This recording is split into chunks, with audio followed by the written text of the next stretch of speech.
dunia dan seisinya ini bagi Allah tak sama nilainya dengan sebelah sayap lalat. Barang siapa yang beramal untuk akhiratnya, Allah akan cukupkan baginya urusan dunia. Sayati zamanun 'alan nasi as-sabiru fihim qalqabit al-jamarah. Akan ada satu masa di akhir zaman yang berpegang teguh dengan agamanya seperti orang yang sedang memegang bara api.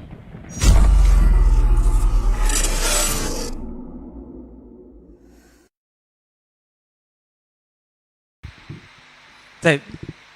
Bismillah. Assalamualaikum warahmatullahi wabarakatuh.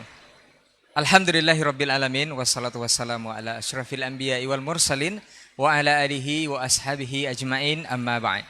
91,1 FM Radio Rabbani Merajut Ilmu dan Peradaban. Generasi Rabbani dimanapun antum berada, alhamdulillah kita bersyukur kepada Allah Subhanahu wa taala. Salawat beserta salam kepada Rasulullah sallallahu alaihi wasallam. Alhamdulillah untuk kesempatan hari ini kita kembali dimudahkan untuk berjumpa di program Diktat, Dialog Keilmuan Islam bersama Ustadz. Setelah sekian lama kita istirahat, alhamdulillah kita disempatkan kembali oleh Allah Subhanahu wa taala bersama ketiga narasumber kita atau guru-guru kita yang sudah meluangkan waktu beliau untuk hari ini.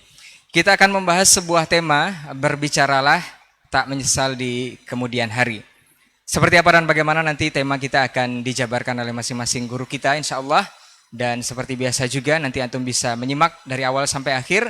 Jika waktu memungkinkan juga bisa bersoal jawab nantinya di line WhatsApp yang sudah kita sediakan. Taib, generasi Rabbani dan pemirsa KMTV dimanapun antum dan antuna berada, untuk tidak memperpanjang mukadimah, kita bersyukur dulu kepada Allah karena diturunkan rahmatnya di kesempatan hari ini. Allahumma shayban nafi'an, mudah-mudahan hujan yang turun ini adalah hujan yang bermanfaat. Kita sapa guru kita yang sudah hadir di studio. Ada guru kita Ustaz Dr. Dasman Yahya Ma'ali LCMA Hafizahullah Ta'ala. Assalamualaikum warahmatullahi wabarakatuh Ustaz. Kabar baik Ustaz? Ahlan Ustaz. Kemudian ada guru kita Ustaz Dr. Hidayatullah Ismail LCMA Hafizahullah Ta'ala. Assalamualaikum Ustaz. Sehat Ustaz ya? Alhamdulillah. Kemudian ada guru kita Ustaz Dr. Helmi Basri LCMA Hafizahullah Ta'ala. Assalamualaikum Ustaz. Kabar baik Ustaz? Alhamdulillah. Barakallahu fiqh. Taib, generasi Rabbani dan pemirsa KMTV, untuk tidak memperpanjang mukadimah, kita akan langsung saja kepada pembahasan. Seperti biasa untuk yang pertama kita minta kesediaan guru kita Ustaz Dr. Dasman Yahya Ma'ali LCMA Hafizahullah Ta'ala. Falyatafadhal maskur Ustaz. Naam.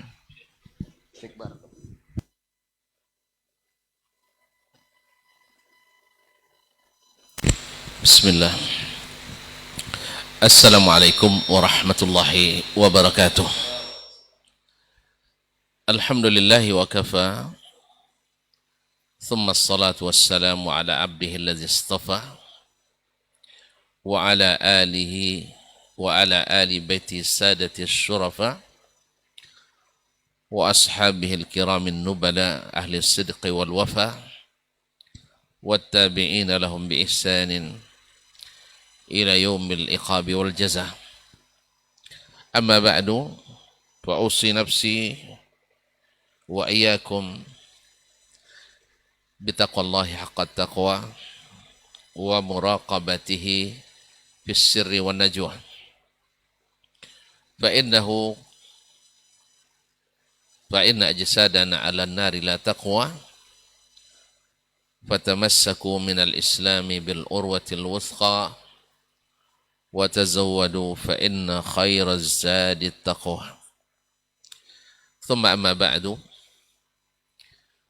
yang sama-sama kita muliakan, kita hormati para asatizah al-akarim, para kiai, para buya kita yang hadir pada kesempatan ini di studio.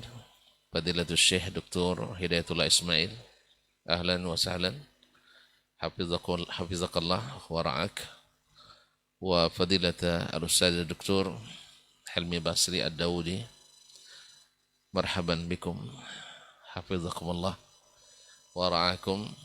Dan teman kita, sahabat kita yang setia, Ustaz Reynaldi Amran, hafizahul maula, ahlan wa sahlan wa marhaban kadzalik. Dan saudara-saudara yang bertugas di studio KMTV dan Rabbani 91,1 FM, Merajut Ilmu dan Peradaban, saudaraku Ustaz Adnan Abu Aldian dan Ustaz Cibayali dan Ustaz Syafi'i dan lain-lain. Dan juga para tuan guru, para ustadz, para kiai, para buya yang mendengarkan suara kami ini atau yang menyaksikan melalui media live streaming KMTV, Baba TV, Saudi TV, Payakumbu Mengaji, Bangkina Mengaji dan lain-lainnya yang ikut merelai kegiatan ini. Mudah-mudahan Allah memberkahi acara ini. Memang sudah lama terputus, tapi asa tak pernah putus. Karena ada berbagai kendala teknis yang susah mengumpulkan antara tuan guru ini. Karena jadwal perkuliahan, jadwal kegiatan yang tak pernah habis-habisnya. Oleh sebab itu kami mohon maaf kepada para pendengar di 91,1 FM ataupun para pemirsa di KMTV dan lainnya atas kehilangan atau menghilangnya kita dan waktu yang cukup lama ini. Kami merindukan sebenarnya saat-saat duduk seperti ini. Karena kenapa tidak, setidaknya kita bisa saling mengingatkan kepada Allah SWT dan Rasulnya SAW, mengingatkan, menambah iman kita, mengingatkan yang lupa, menegur yang salah, atau mengokohkan yang berada di jalur yang benar. Kepada Allah kita memohon, Allahumma arinal haqqa haqqa warzuqna ittiba'ah wa arinal batila batilan warzuqna ijtinabah. Allahumma ja'alna hudatan muhtadin wa la taj'alna dhallina wa la mudillin. Allahumma hdina wahdi bina. Allahumma inna nas'aluka ilman nafi'an wa amalan mutaqabbala wa rizqan tayyiba. Memulai pembicaraan ini, berbicaralah tak menyesal di kemudian hari. Nasihat Nabi SAW kepada Muaz ibn Jabal radhiyallahu anhu. Nasihat seorang guru kepada muridnya yang berpredikat a'lamun nasi bil halali wal haram. Nabi yang merekomendasikan yang paling tahu halal haram di antara sahabatnya adalah Muaz ibn Jabal. Apa nasihatnya? Kuffa anka hadha fa akhadha bilisani nafsi. Jadi ketika menyebutkan puncak segala kebaikan itu yang membuat kita di akhirat bergembira tak menyesal adalah kuffa anka hadha. Tahan ini. Lalu Nabi SAW memegang lisannya. Muaz merasa heran. Anahnu a'innana lama akhazuna bima naqul ya Rasulullah. Apakah kami akan dihisab akibat apa yang kita katakan? Tidak amal saja yang dihisab. Kata Nabi SAW, thaqilatka ummuka ya Muaz. Ya, ini kalimat thaqilatka ummuka ya Muaz.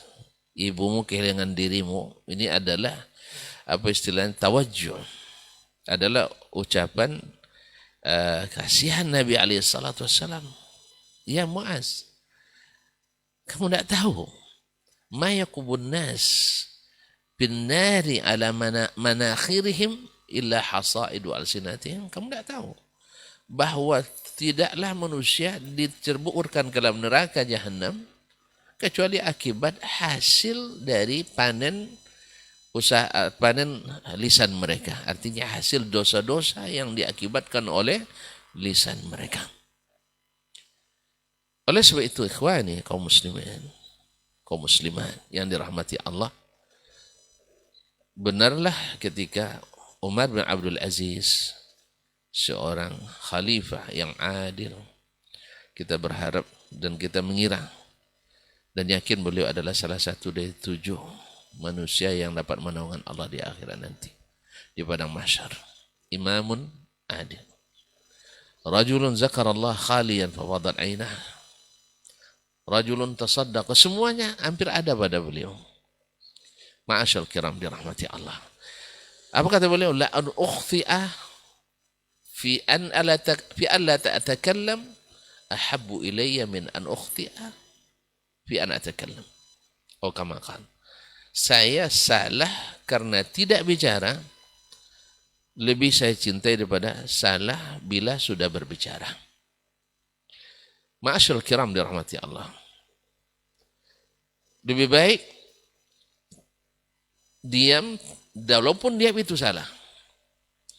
Lebih dia cintai daripada berbicara tapi bicara itu salah. Dan lebih berat lagi bila pembicaraan itu menjadi sebab fitnah. Menyebabkan fitnah yang menghalangi orang mendapatkan ilmu dan hidayah. Seperti fitnah yang dilakukan dulu oleh Abu Lahab terhadap Nabi alaihissalam. Pamannya sendiri. Yang dilakukan oleh Abu Jahal dan orang-orang Quraisy. Sehingga tidak sedikit orang berpaling daripada hidayah Allah Tabaraka wa Ta'ala akibat fitnah itu. Atau orang yang membicarakan para ulama seperti kaum munafikin, mencela dan merendahkan para sahabat Nabi SAW. Mereka mengira, mereka memfitnah para sahabat berada di keliling Nabi karena mengharap sepiring nasi. Bila bahasa kitanya, mereka tidak makan nasi. Ada mengharap makanan, mengisi perut. Makanya dalam ayat disebutkan oleh Allah SWT, allazina yaquluna la tunfiqu ala man inda rasulillahi hatta yanfaddu. Allah, dikiranya sahabat itu kalau tidak dikasih makan oleh Nabi, mereka akan memencar dan meninggalkan Nabi SAW. Kalimat subhanallah. Tapi Allah yang jawab sendiri. Walillahi khazainus samawati wal ardi walakinnal munafiqina la yafqahun.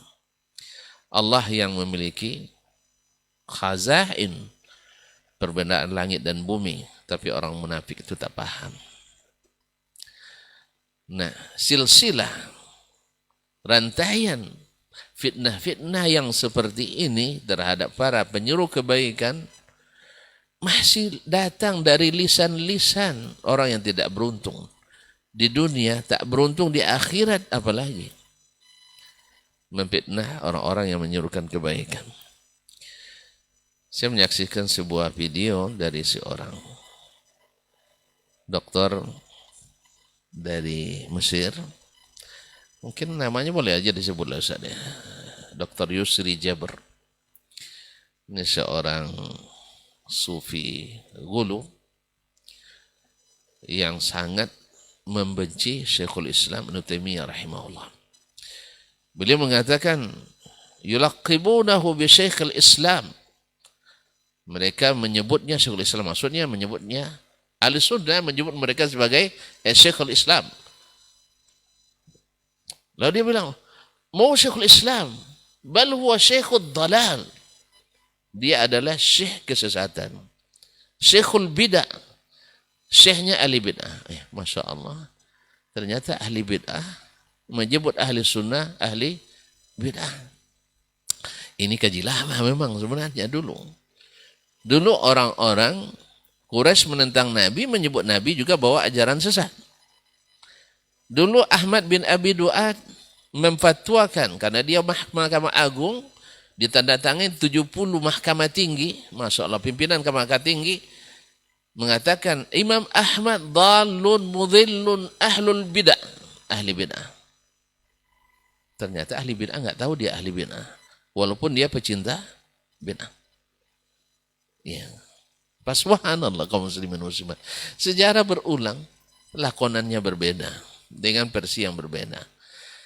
Dia kata adalah bersyikhud dalah. Yang lebih parahnya lagi dia katakan bal sara alamatan ahli bidah wad dhalalah. Bahkan dia menjadi rambu-rambu untuk mengenali ahli bid'ah dan ahli kesesatan. Siapa dia? Syekhul Islam Taimiyah rahimahullah. Dia bilang, bila ada idza ra'aita rajulan mu'ammaman, kalau kau lihat seorang syekh bizil ulama, pakai pakaian seperti pakaian ulama, wa yamdahu Ibn Taimiyah bi Syekhul Islam, fa'lam annahu dhallun mudil. Ketahui dia adalah sesat menyesatkan. Allahu Akbar. Inilah pernyataan seorang yang, kalau orang itu kan sesat karena dua. Satu karena jahil, satu karena ikut hawa. Seperti kata Imam Sakhawi rahimahullah, orang itu sesat karena dua. Karena jahil, nah, yang orang jahil tetap tentu tidak tahu jalan. Yang kedua adalah karena hawa. Dia tahu jalan, kita tahu tak mau tahu. Pak, salah jalan tuh Pak. Tidak tahu ini. Lah 20 tahun nanti kau tinggalnya. Lah 20 tahun, ayolah. 20 tahun. Akhir itu balik lagi. Itu sosial sananya. Itu untung dia balik. Untung dia balik. Nah, sama kawan, bang, tidak sesat nih bang. Sampai terus ke rumahnya saat ini. Alhamdulillah, 20 menit setelah itu, salah jalan rupanya. Kita sudah ingatkan.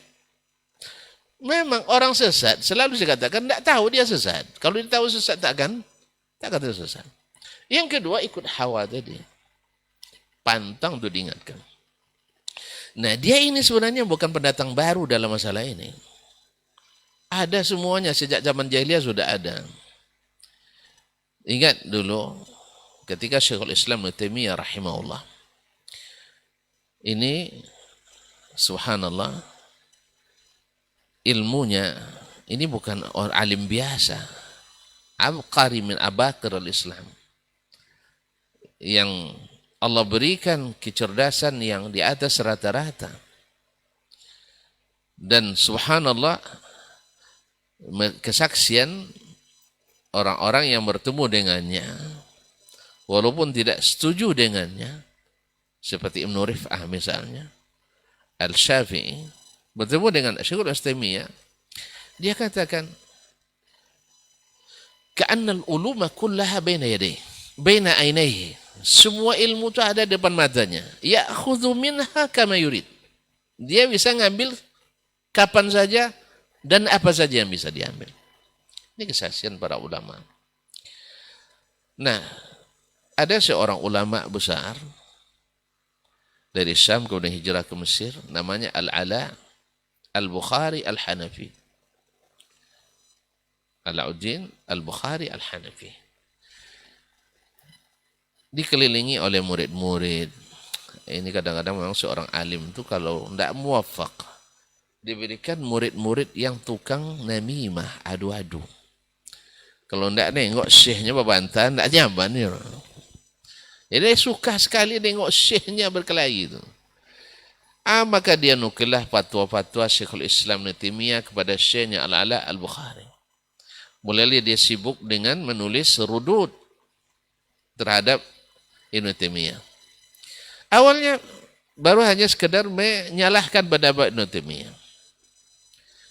Tetapi semakin dia merudut, semakin melejit bintangnya. Syekhul Islam semakin cemerlang.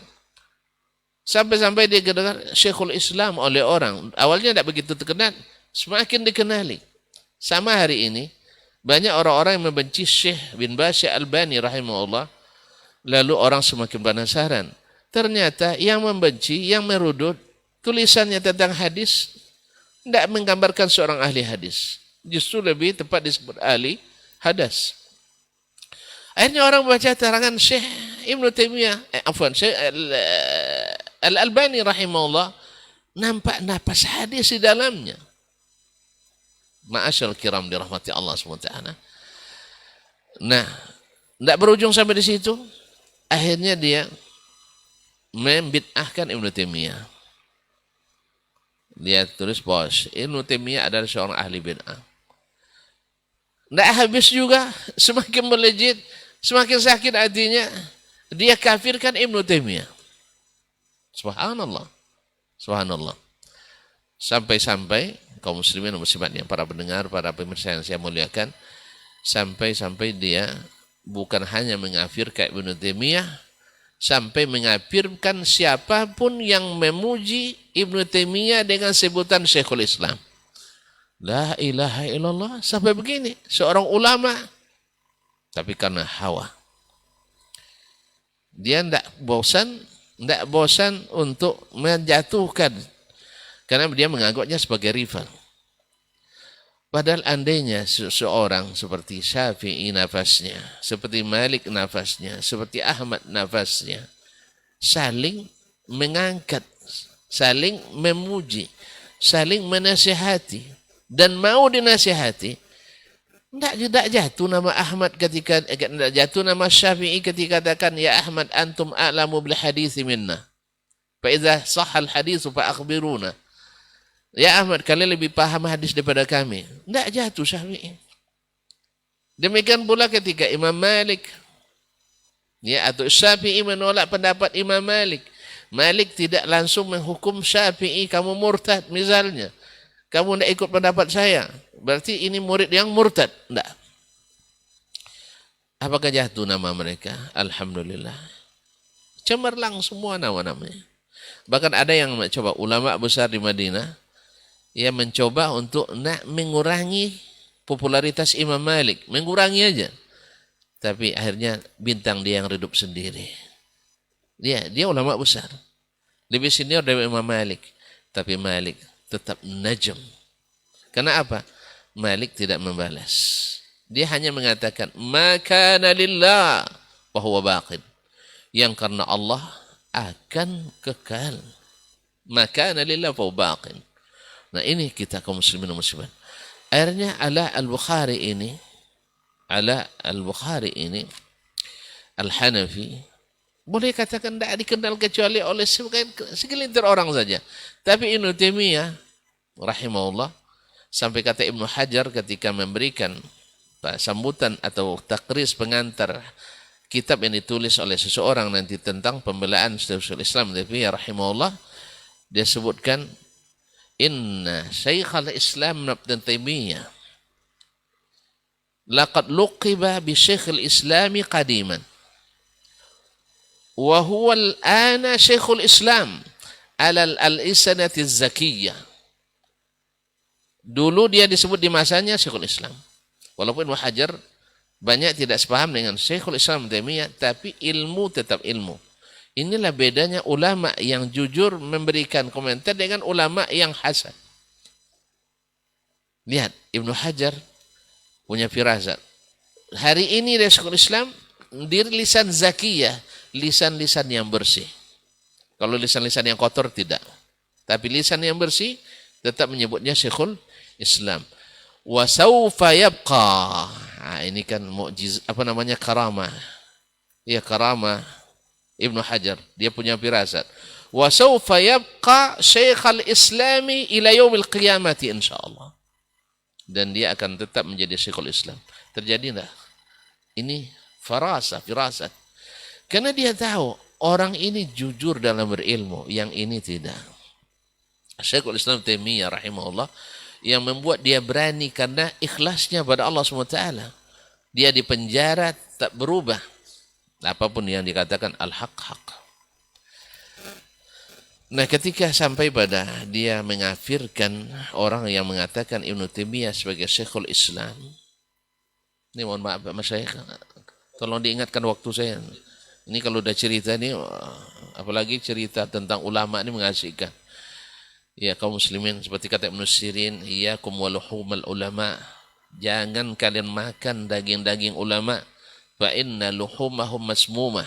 Dagingnya beracun. Siapa yang makan, nampak hasilnya, dia tak akan dikenal. Ahmad bin Abi Duat, tidak ada yang mau, tidak disebut orang di kalangan ulama. Walaupun dia jadi ketua Mahkamah Agung, membawahi banyak ya para qadil qudat di masanya. Tapi Ahmad yang direndahkannya, yang dijatuhkannya, sampai khalifah pun ikut campur tangan, tetap melejit. Mutiara tetap mutiara. Bintang takkan bisa kita jatuhkan. Ma'asyiral kiram, para pendengar, para pemirsa yang dirahmati Allah SWT. Nah, melihat kondisi yang tidak kondusif itu, salah seorang dari ulama besar di masanya, ia mengambil ilmu juga dari Syekhul Islam Ibnu Taimiyah, dengan cerdas menulis sebuah kitab. Apa nama kitabnya? Ar-Raddul Wafir ala man qala bi anna man samma Syekh Ibnu Taimiyah Syekhul Islami kafir, yaitu ini adalah kritikan lengkap terhadap orang yang menuduh siapapun yang menyebut Ibnu Taimiyah Syekhul Islam kafir. Pasal pertama atau di awal-awal kitab dia menyebut tentang sunnah keutamaannya. Biar orang tahu mana yang sunnah itu. Sebab kalau dikatakan tidak kenal orang tentang sunnah, dikiranya ahli bid'ah ahli sunnah. Makanya Syekh Albani bilang, "I'rifis sunnah ta'rifil bid'ah." Kenali sunnah kau akan kenal bid'ah. Misalnya dalam ibadah, puasa, salat, zakat.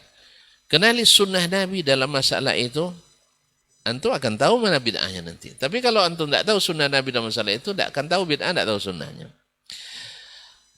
Ma'asyiral kiram yang dirahmati Allah SWT, akhirnya dia tulis kitab tersebut. Yang kedua, pertama tentang keutamaan sunnah. Yang kedua tentang masalah, yang kedua tentang masalah bid'ah dan bagaimana Nabi mentahzir para sahabat, para salaf mentahzir bid'ah dan ahlinya. Dan duduk masalah sunnah, duduk masalah bid'ah, baru beliau membuat atau menulis tentang terjemah biografi siapa Syekhul Islam itu. Karena banyak orang tidak tahu, seperti orang sekarang menuduh Syekh Albani tidak punya guru misalnya. Ya kan? Banyak isu yang berkembang. Beliau tidak punya guru. Lalu ditulis oleh Muhammad Al-Syaibani tentang siapa-siapa guru Syekh Al-Albani rahimahullah ta'ala. Dan bagaimana dia menuntut ilmu. Ada yang bilang dia bukan muhaddis. Tapi apa definisi muhaddis? Ya, harus ikut pemahaman antum baru kata muhaddis. Ayalah, kalau itu tidak muhaddis dia. Tapi kalau definisi para ulama hadis, kullu man yashtaghilu bil hadithi wa ulumihi, maka tidak ada orang yang seperti Al-Albani hari ini. Tidak ada yang seperti Ibnu Taimiyah pada masanya. Sampai orang mengatakan Al-Mizzi, murid beliau salah dan sahabatnya adalah sanadul hadis. Sedangkan Ibnu Taimiyah matnul hadis. فإذا اجتمع ابن تيمية والمزي قالوا اجتمع السند والمتن. Kalau sudah sempat sepakat Ibnu Taimiyah dengan Al-Mizzi dalam suatu hadis, ijtama' as-sanad wal matan. Sanadnya sahih, matannya benar. Karena dia lebih banyak dari sisi sanadnya. Walaupun dia tidak kurang dari sisi sanad, tapi matan dia lebih banyak membahas masalah matan. Sebagaimana Imam Ahmad di sisi sanad hadis lebih hebat dari Syafi'i, tapi daripada mutun Syafi'i lebih menandal bahasan daripada Imam Ahmad. Ma'asyir kiram dirahmati Allah SWT. Lalu dia sebut tentang Syekhul Islam. Kemudian dia sebutkan para ulama yang menyebut Ibnu Taimiyah sebagai Syekhul Islam. Kan judulnya tadi kan, orang yang menyebut Ibnu Taimiyah kafir. Awalnya dia kafir ke Ibnu Taimiyah. Selepas itu siapa yang memuji Ibnu Taimiyah kafir. Ini teror pemikiran nih, ikhwan. Jadi siapapun yang menukil Ibnu Taimiyah ini pasti ini kan itu pasti kafir. Atau sekarang Yusri Jabir ingin mengatakan pada kita, siapapun yang menukil pendapat Ibnu Taimiyah maka dia adalah ahli bid'ah. Ahli kesesatan. Sama dengan sekarang, siapapun yang membahas kitab usul salasah bahwa Wahabi. Dan siapa yang tamat Wahabi. Ini teror. Inilah teror yang sesungguhnya. Orang diteror, bukan. Orang yang dilihat bukan di siapa menukilnya. Tapi apa yang dinukilnya, apa yang dibawakannya, Al-Quran, hadis, pemahaman sahabat Nabi SAW. Tidak ada yang memberi cap siapapun yang menukil perkataan Ibnu Taimiyah sesat menyesatkan. Ya akhi. Akhirnya apa yang terjadi kaum muslimin dan muslimat dirahmati Allah? Sampai juga kitab ini ke tangan, sampai ke Mesir. Ini Mesir banyak apa masalah sini. Sampai ke Mesir ke tangan Ibnu Hajar rahimahullah. Ibnu Hajar qadhi Mesir. Dan rekomendasi atau takrib Ibnu Hajar ada ditulis atau dicetak bersama kita Radul Wafir. Intinya beliau memuji Syekhul Islam Ibnu Taimiyah. Sekarang kita nanya kepada Dr. Yusri. berani tidak mengkafirkan Ibnu Taimiyah, membid'ahkan Ibnu Hajar?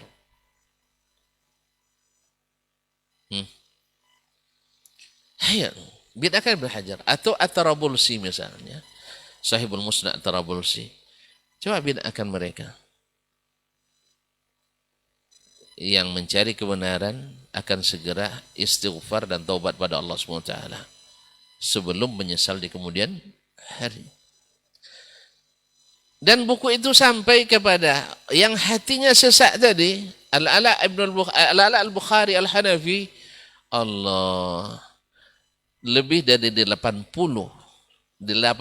ulama besar. Kalau tidak salah sekitar 87 orang, Ustaz. Tidak cukup, Ustaz. Imam Malik baru berfatwa setelah dapat kesaksian 70 orang fuqaha Madinah kan. Ini 87 orang memberikan kesaksian dan memberi gelar Syekhul Islam kepada Ibnu Taimiyah. Kalau sempat yang kasih gelar itu Wahabi semua, ialah memang Wahabi cinta Ibnu Taimiyah. Atau misalnya mazhab Hambali semuanya. Oke, karena memang Ibnu Taimiyah Hambali. Tidak, ini dari seluruh mazhab. Dari seluruh mazhab. Ma'asyiral kiram dirahmati Allah. Dari seluruh mazhab memberikan, dari mazhab Hanafi, dia kan Hanafi itu, memberikan gelar Syekhul Islam. Dari mazhab Syafi'i ada, Hambali ada, Zahiri, Al-Hadis, semuanya ada memberikan ini. Memberikan gelar Syekhul Islam. Nah, ya Al-Bukhari, ya Al-Hanafi, Al-Ala, kamu cabut tidak pernyataan kamu? Ternyata akhazatul izzatu bil itsm. Sebanyak itu orang mengatakan, akhirnya dia balas dengan apa? Menukil ijma' mengkafirkan Ibnu Taimiyah. Allah. Ijma'nya mana? Siapa yang mengatakan? Tidak bisa dia sebutkan. Pokoknya ijma'. Samaan sekarang, ijma' ulama Wahabi itu sesat katanya.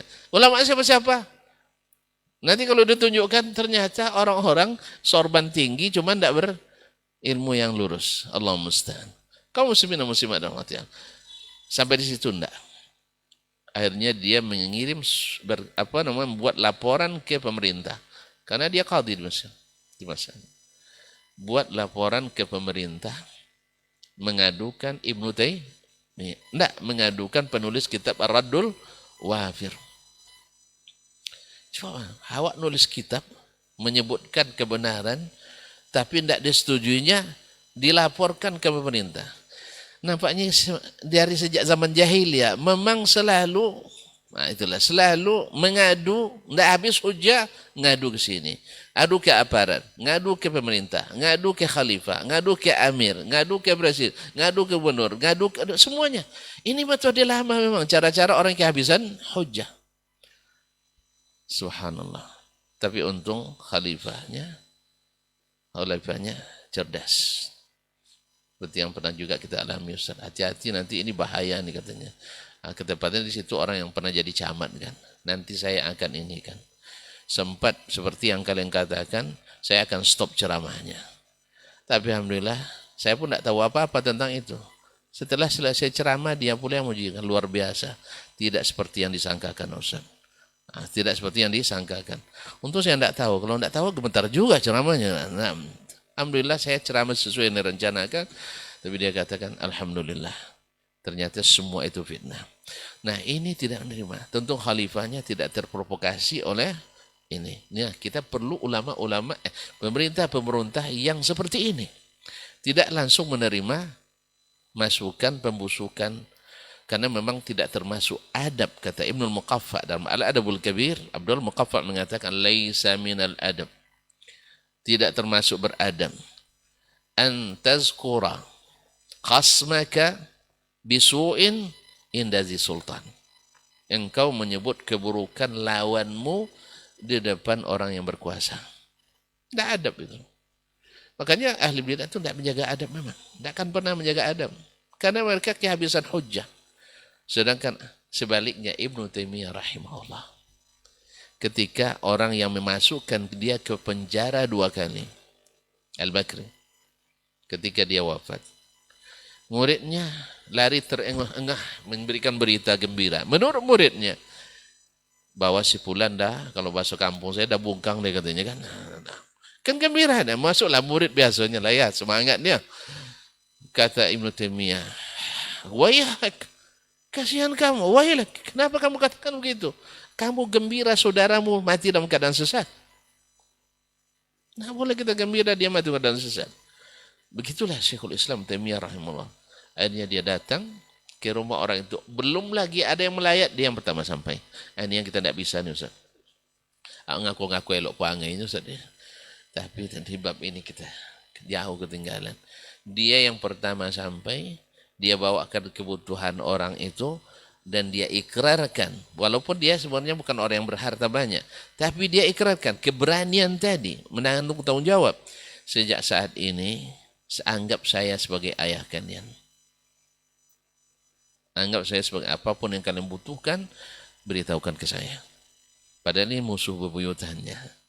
Dia tak memusuhi. Karena ahlus sunnah itu lapang dadanya. Dia kaum muslimin dan muslimat dirahmati Allah. Hari ini juga dengan banyak kasus yang kita alami, sampai-sampai ada yang berbicara tentang tuduhan-tuduhan, yang ada yang sampai mengungkapkan, ya, jadi bukan Saudi Arabia lagi, tapi Saudi Yahudi Arabia. Ada yang mengatakan bahwa mereka ada keturunan Yahudi dan sebagainya, seperti Syekh Muhammad Abdul Wahab yang dituduh. Ini orang-orang kalau tidak tahu lisan itu banyak yang memasukkan ke neraka jahanam. Menyesal Anda. Ya, kalau Anda tidak tahu ini nasabnya Syekhul Islam Muhammad bin Abdul Wahab. Saya sebutkan karena Syekh Helmi baca kitabnya, Masya Allah. Ya, biar kita tahu. Nah, nasabnya lengkap, tidak ada sedikit pun sampai ke Bani Israel sedikit pun. Kita bacakan atau nanti aja lah ya. Nah, saya beri saya ada bacakan. Nah.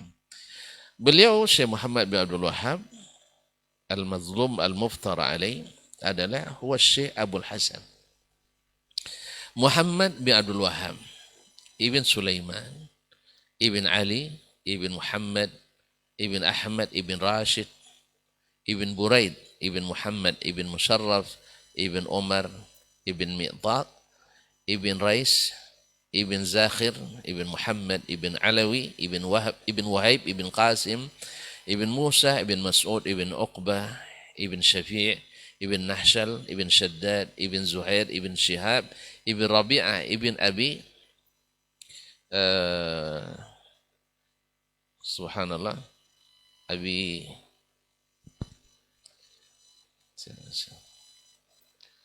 Ibn Malik, Ibn Hanzalah, Ibn Malik, Ibn Zaid, Ibn Tamim. Ibn Tamim, Ibn Mur, Ibn Ad, Ibn Tabiqah, Ibn Ilyas, Ibn Mudhar, Ibn Nizar, Ibn Ma'ad, Ibn Adnan. Beliau adalah Adnani. Ya, Quraisy. Bertemu dengan Nabi SAW nasabnya. Jadi ingat bahwa di antara jahiliyah yang tak ditinggalkan oleh umat kata Nabi SAW adalah at-ta'nu bil ansab. Suka mencela nasab orang. Oleh itu kaum muslimin dan muslimat. Ya, kalau berbeda pendapat itu sesuatu yang wajar. Meluruskan yang salah sesuatu yang sangat-sangat bagus. Tetapi memfitnah dan menuduh hal-hal yang tidak baik sampai seperti yang dilakukan oleh ala-ala ini akan membuat Anda tidak akan dikenal orang kecuali orang-orang yang buruk itu juga. Ya, sudah banyak contoh bahwa orang yang memfitnah Nabi masuknya ke sini. Orang yang fitnah sahabat jadi munafiqin. Orang yang fitnah tabi'in juga jadi aliran-aliran sesat. Orang yang fitnah Imam Ahmad akhirnya walaupun namanya Ahmad juga tapi tidak seperti Ahmad bin Hanbal. Orang yang fitnah Taimiyah dan orang fitnah Syekhul Islam Muhammad Abdul Wahab dan orang yang fitnah apalagi memfitnah bangsa. Ya, bangsa. Ya, saya katakan, antum pemberani maju. Kayak kalau memang berani. Jangan antum tidak maju-maju tapi bilang orang penakut. Antum dermawan, sumbangkan. Antum belum nyumbang, bilang orang kedekun. Di mana antum? Ya, Antum punya alasan tidak maju, orang juga punya alasan. Kata Umar bin Khattab radhiyallahu anhu, saya tidak, kalau ada hal-hal yang buruk dari saudaraku, saya carikan 70 alasan. Kalau saya tidak dapat, barangkali saudara punya alasan. Nah, tahan lisan. Sampai ada yang mengatakan, semalam sih, nanti Ustaz Ilmi yang katakan, ada dai cocok logi yang kemarin memprediksi bahwa Dajjal akan datang 2022. Ya, dia ngomong 2019, 2022 Dajjal akan datang. Sekarang 23 sudah habis pula, belum juga datang. Ada lagi yang mengatakan bahwa dentuman keras di bulan Ramadan tahun lalu akan datang, tidak juga berdentum, bom pun tidak ada. Nah, jadi berbagai macam-macam ilmu cocok logi. Berhentilah bicara kecuali dengan ilmu kaum muslimin. Nabi SAW mengajarkan sahabat untuk diam bila tidak berilmu. Bila zaman fitnah, Nabi mengarang kita untuk banyak bicara. Ya, banyak bicara. Lebih baik antum duduk di rumah, baca Quran, baca hadis, beribadah, berdakwah dan sebagainya. Ini komentar-komentar yang menyudutkan dan membusukkan ini, antum akan telan nanti sampahnya di akhirat. Nasallallahu alaihi wasallam. Barangkali ini dari saya sebenarnya mukaddimah, walaupun lebih panjang daripada isinya. Insya Allah akan dilengkapi daging-dagingnya, buah-buahnya oleh dua tuan guru kita. Insya Allah waktu ada perpanjangan Ustaz ya. Ada injury time-nya dan ada perpanjangan. Pokoknya kita hari ini tidak apa-apa. Sampai zuhur pun tidak ada masalah insya Allah. Terima kasih sekali lagi. Wassalamualaikum warahmatullahi wabarakatuh. Waalaikumsalam warahmatullahi wabarakatuh. Masya Allah, jazakallah khair Ustaz untuk pendahuluannya yang sangat luar biasa. Dan kita akan kembali lanjutkan materi kita ini mengenai berbicaralah tak menyesal di kemudian hari kepada guru kita Ustaz Dr. Hidayatullah Ismail LCMA Hafizahullah Ta'ala. Fadhil mashkur Ustaz. Bismillahirrahmanirrahim. Assalamualaikum warahmatullahi wabarakatuh. Alhamdulillah. Alhamdulillahilladzi bi ni'matihi tatimmu shalihat. Ashhadu an la ilaha illallah wahdahu la syarika lah. Ashhadu anna Muhammadan abduhu wa rasuluhu alladzi la nabiyya wa la rasula ba'dah. Qala ta'ala ya ayyuhalladzina amanu ittaqullaha haqqa tuqatih wa la tamutunna illa wa antum muslimun. Amma ba'd, para guru kita, Masya Allah, bahagia kita bersama para guru kita, Ustaz Dr. Dasman Yahya Ma'ali LCMA dan guru kita Dr. Ilmi Basri LCMA, seluruh teman-teman yang selalu setia mendampingi kegiatan-kegiatan dakwah dimanapun berada, apapun jenis kegiatan dan bahkan siang dan malam pun mereka tetap, ya Masya Allah, setia mengikuti dan mendampingi para guru-guru kita. Masya Allah, kalaulah diktat tadi bagian pertama sudah cukup, tidak perlu ditambah lagi.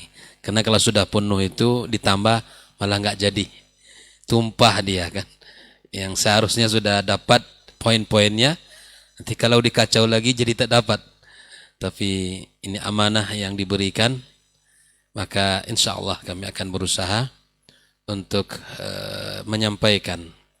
Ya, Masya Allah tadi sudah banyak pelajaran tentang bagaimana kita harus menjaga lisan. Ya. Sehingga kita tidak menjadi orang yang panjang hisabnya di hari kiamat kelak. Salah seorang sahabat Nabi yang mulia bertanya kepada Rasulullah SAW, man najah? Ya, apa itu jalan keselamatan? Maka Nabi SAW mengatakan kepadanya, amsik alaika lisanak, tahan lisanmu. Tahan lisan.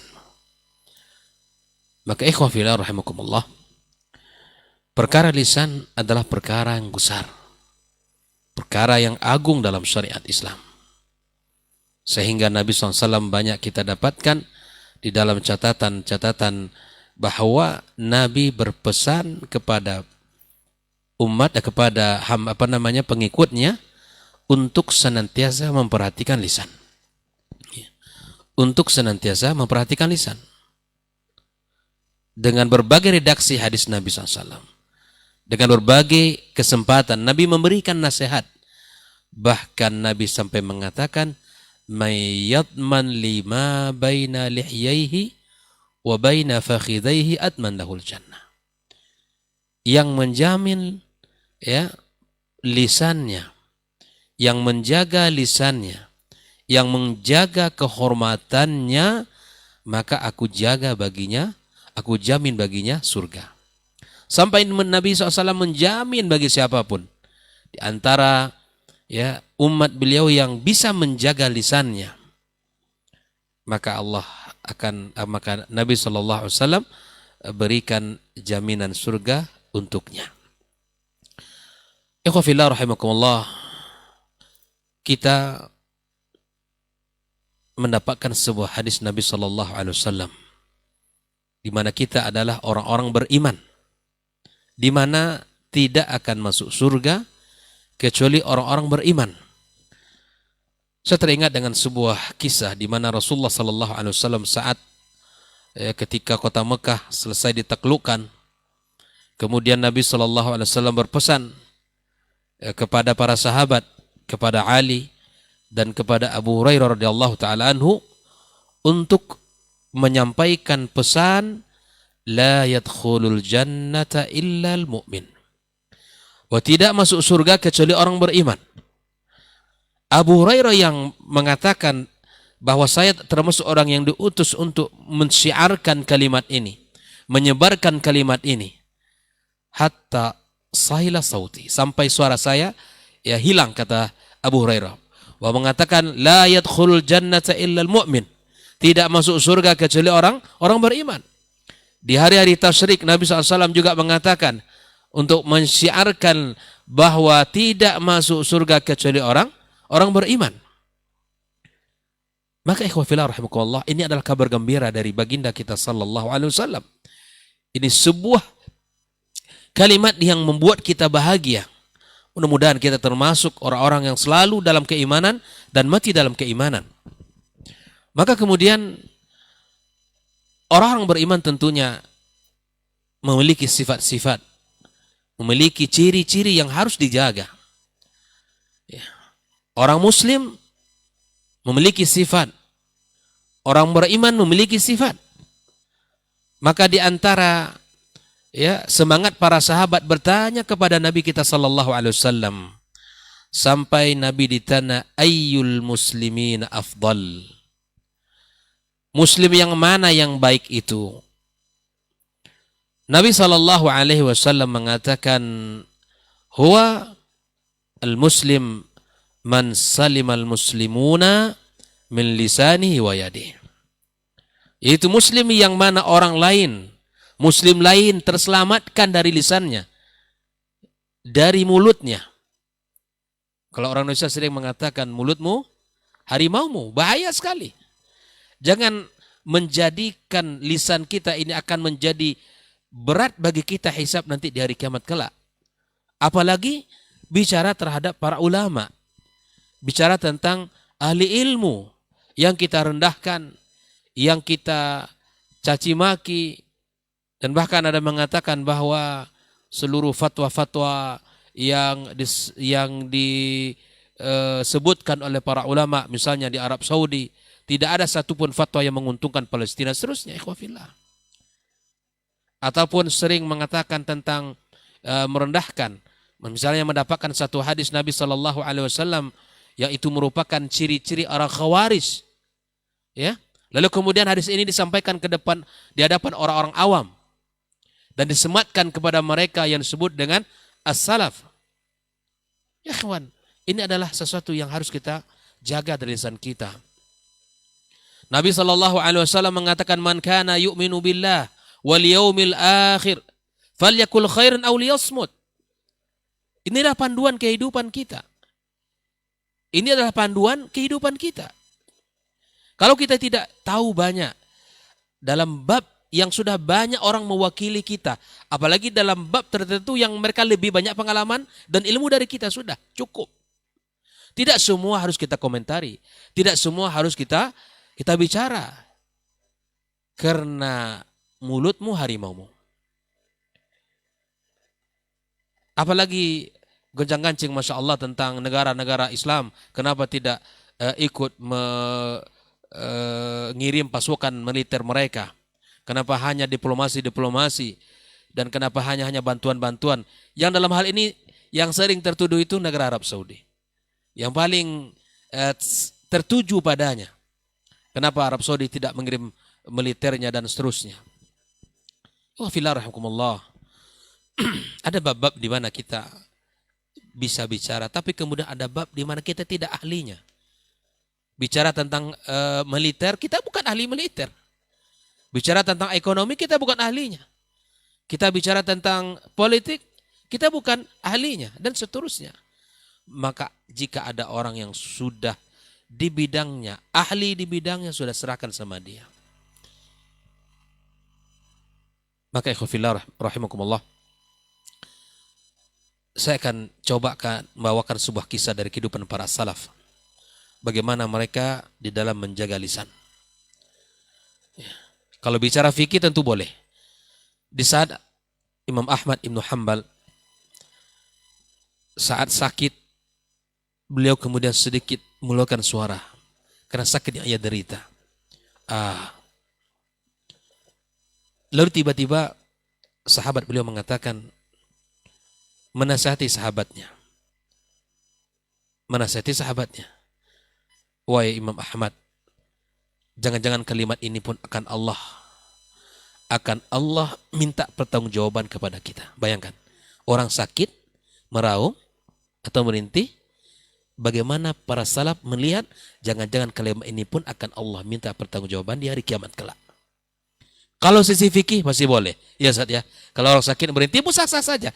Tapi ada hikmah di sini bagaimana mereka bisa menjaga lisan, bisa bahkan itu saja tidak lakukan. Makanya anak beliau Abdullah memberikan testimoni bahwa setelah nasihat dari sahabatnya itu, Imam Ahmad separah apapun sakit yang ia derita, maka dia mencoba untuk diam. Ini hikmah, pelajaran dari generasi salaf. Kehidupan orang-orang hebat, orang-orang mulia, para ulama yang mana bisa menjaga lisan. Itu saja mereka berhati-hati. Nah, apalagi seperti yang diceritakan tadi oleh guru kita Dr. Dasman. Dan apalagi yang hari ini Masya Allah, ya semua orang bisa megang mic dan bisa bicara dan bisa merekam dimanapun dan kemudian memberikan komentar. Seakan-akan dia paling alim. Seakan-akan dia lah orang yang paling tahu semuanya sudah. Ikhwafillah rahimakumullah. Ana abdun faqir ilallah. Ya, belajar dan terus mengajak seluruh kita dan para asatizah untuk bijak, untuk hikmah, menyampaikan sesuatu, menyampaikan perkara-perkara yang jangan sampai itu akan ya membuat kita menderita di hari kiamat kelak, membuat kita sengsara oleh lisan kita, membuat kita ya hancur di dalam siksaan Allah Subhanahu wa taala. Kalau bicara tentang kehormatan seorang muslim, sepakat umat Islam ini. Kisah yang masyhur, ya, seorang wanita yang disakiti oleh tentara ya di batasan Persia sana. Dipanggilnya Mu'tasim. Dan seseorang yang mendengarkan ya pertolongan wanita lemah tadi dan dia tidak mampu untuk menolong wanita itu. Dengan kudanya dia pergi menuju Mu'tasim, menyampaikan bahwa ada seorang wanita minta tolong menyebut nama kamu. Tanpa pikir panjang, Mu'tasim langsung menyiapkan pasukan dan kemudian menyerang. Ini kalau kehormatan umat Islam. Dicela tidak ada tawar-menawar. Maka yakinlah ikhwafillah, masing-masing negara punya kebijakan, masing-masing para ulama di tempat negeri mereka punya pandangan. Maka mari kita berhati-hati di dalam memberikan penilaian kepada para ulama, memberikan penilaian kepada ya negara-negara mereka dan yang bukan negara kita, ya. Maka oleh karena itu ikhwafillah rahimakumullah, mari di dalam bab ini kita berhati-hati. Jangan mudah untuk menuduh ya orang-orang salafi itu begini, Lihatlah, mereka diam tidak mau membantu Palestina. Ya khawafillah. Ini bukanlah perkataan yang bijak yang seharusnya dikeluarkan oleh seorang mukmin. Orang yang beriman itu apa kata Nabi SAW? La yu'minu ahadukum. Tidak sempurna iman seseorang dari kalian. Hatta yuhibba li akhi ma yuhibbu li nafsi. Kita semua berusaha untuk mempraktekkan hadis ini. Mana mungkin orang-orang yang beriman di hatinya penuh dengan keimanan, tidak peduli kepada saudaranya, tidak peduli kepada saudara-saudaranya. Mereka bagaimanapun adalah saudara kita yang di Palestina. Mereka wajib untuk kita bantu, wajib untuk kita tolong, baik dengan doa kita atau mungkin dengan harta kita. Adapun dengan fisik itu tergantung kepada kebijakan negara masing-masing untuk memberikan alur dan pemerintah, alur kemudian izin dan lain sebagainya. Maka kita sebagai orang yang beriman kepada Allah Azza wa Jalla, dengan musibah yang menimpa saudara kita di Palestina, kita doakan agar Allah Subhanahu wa taala berikan kemenangan. Allah hancurkan orang-orang Yahud, Allah binasakan mereka. Dan sikap yang paling baik adalah kita saling menghormati di dalam istiad-istiad para ulama yang ada di negara mereka atau yang ada di tempat lain misalnya. Maka oleh karena itu khawfillah, kita mari sekali lagi